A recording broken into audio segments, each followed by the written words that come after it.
भरी महफिल में जब गोविंदा को गंदी नाली का कीड़ा कहते हुए जोरदार थप्पड़ रसीद होता है तो उनके सर पर सवार सुपरस्टार का भूत तुरंत उतर जाता है। ये वही दौर था जब गोविंदा अपने करियर के पीक पर थे और उस समय वो काफी ज्यादा बदनाम भी थे। बदनाम इसलिए थे कि वो सेट पर लेट लतीफी के कारण आया करते थे, जिसकी वजह से तमाम क्रू मेंबर्स को इंतजार करना पड़ता था। लेकिन एक ऐसा भी कलाकार था जो गोविंदा की इस हरकत पर इतना ज्यादा आग बबूला हो जाता है कि वो सभी के सामने गंदी नाली का कीड़ा कहते हुए गोविंदा को जोरदार थप्पड़ रसीद कर देता है। और गोविंदा इस घटना के बाद कभी भी इस कलाकार के साथ नहीं काम करते हैं। अब भले ही इस घटना के बाद गोविंदा की जिंदगी में कई सारे बदलाव आए, लेकिन सबके बावजूद ये कलाकार आज भी काफी ज्यादा फेमस है।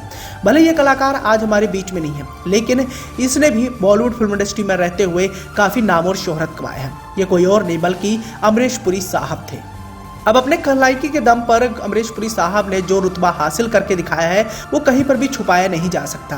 अपने शानदार फिल्मी सफर के दौरान अमरीश पुरी साहब ने जो अमिट छाप छोड़ी है वो सदियों तक बरकरार रहेगी। आज भले ही वो हमारे बीच में नहीं है, लेकिन उनके किए गए यादगार पल आज भी तरोताजा है। खलनायकी की अगर बात करें तो अमरीश पुरी साहब का कोई भी तोड़ नहीं था। बड़े से बड़े सुपरस्टार पर वो अपनी रोबीली आवाज को लेकर भारी पड़ जाया करते थे, तभी तो उनकी एक समय बहुत ज्यादा डिमांड हुआ करती थी। लेकिन गोविंदा के साथ जब उनका सामना होता है तो अमरीश पुरी साहब गोविंदा की एक हरकत पर इतना ज्यादा आग बबूला हो जाते हैं कि भरी महफिल में गंदी नाली का कीड़ा कहते हुए उन्हें जोरदार थप्पड़ रसीद कर देते हैं। ये बात उस दौर की है जब गोविंदा अपनी कई सारी फिल्मों को लेकर काफी ज्यादा चर्चाओं में रहते थे और एक दिन में वो 8 से 7 फिल्मों की शूटिंग किया करते थे, जिसकी वजह से वो सेट पर लेट लतीफी के कारण आया करते थे।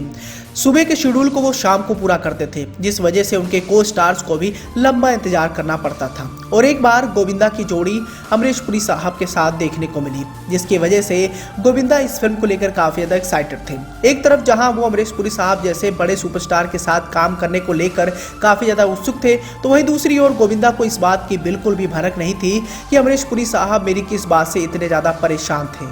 अब गोविंदा उस दौरान बैक टू बैक हिट फिल्में दे रहे थे। उनके पास इतना समय नहीं होता था कि वो अपने घर तक जा सके। उनके दमदार अभिनय और लगन को देखते देखते स्टार से वो सुपरस्टार बन गए और वो उन दिनों एक के बाद एक फिल्मों की शूटिंग कर रहे थे, जिसके चलते वो दूसरी फिल्म के सेट पर लेट पहुंचा करते थे। ऐसे एक फिल्म में उनके साथ अमरीश पुरी भी नजर आने वाले थे। खास बात तो ये रही कि इस वाक़े के बाद ये फिल्म गोविंदा और अमरीश पुरी की आखिरी फिल्म साबित हुई और इस घटना के बाद इन दोनों ने कभी भी एक दूसरे के साथ काम नहीं किया। अब होता यूं है कि आर.पी. स्वामी इस फिल्म का निर्देशन कर रहे थे और इस फिल्म का नाम था फर्ज की जंग, जिसे 17 मार्च 1989 को रिलीज किया गया।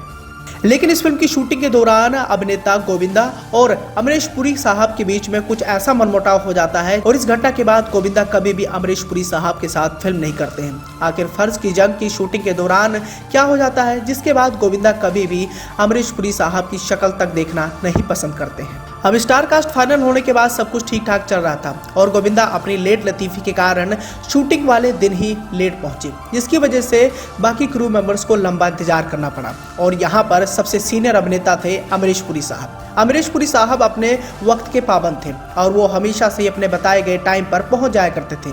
तो वहीं दूसरी ओर अपने सीन को लेकर उन्हें लंबा इंतजार करना पड़ता था, क्योंकि उनके ज्यादातर सीन गोविंदा के साथ होने वाले थे। बताया जाता है कि एक दिन गोविंदा को सेट पर सुबह 9 बजे पहुंचना था, लेकिन वो शाम को 6 बजे पहुंचे थे।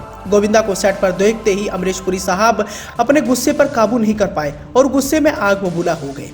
और बताया जाता है कि इसी दौरान दोनों के बीच में काफी बहसबाजी शुरू हो गई। अमरीश पुरी साहब खुद पर काबू नहीं रख पाए और सभी के सामने उन्होंने गोविंदा को करारा तमाचा जड़ दिया। साथ ही उन्होंने गंदी नाली का कीड़ा भी कह डाला। अब ये वही घटना थी जिस घटना ने गोविंदा के दिल पर एक भारी ठेस पहुंचाई थी। यह तमाचा सिर्फ गोविंदा के गाल पर ही नहीं बल्कि गोविंदा के तमाम चाहने वालों पर भी पड़ा था। और गोविंदा इस घटना के बाद इतने ज्यादा टूट जाते हैं और उन्हें इतना ज्यादा गुस्सा आता है कि वो कभी भी अमरीश पुरी साहब के साथ काम नहीं करते हैं। आने वाले समय में जितनी फिल्में उन्होंने अमरीश पुरी साहब के साथ साइन की थी उन सभी फिल्मों से उन्होंने किनारा कर लिया। या तो उन फिल्मों में कादर खान साहब नजर आए या फिर उन फिल्मों से गोविंदा ने साइनिंग अमाउंट वापस करते हुए उन फिल्मों को करने से मना कर दिया। तो दोस्तों, ये वही घटना थी जिस घटना के बाद गोविंदा और अमरीश पुरी साहब के बीच में एक लंबी दूरी कायम हो जाती है और ये दूरी हमेशा से ही बरकरार रहती है।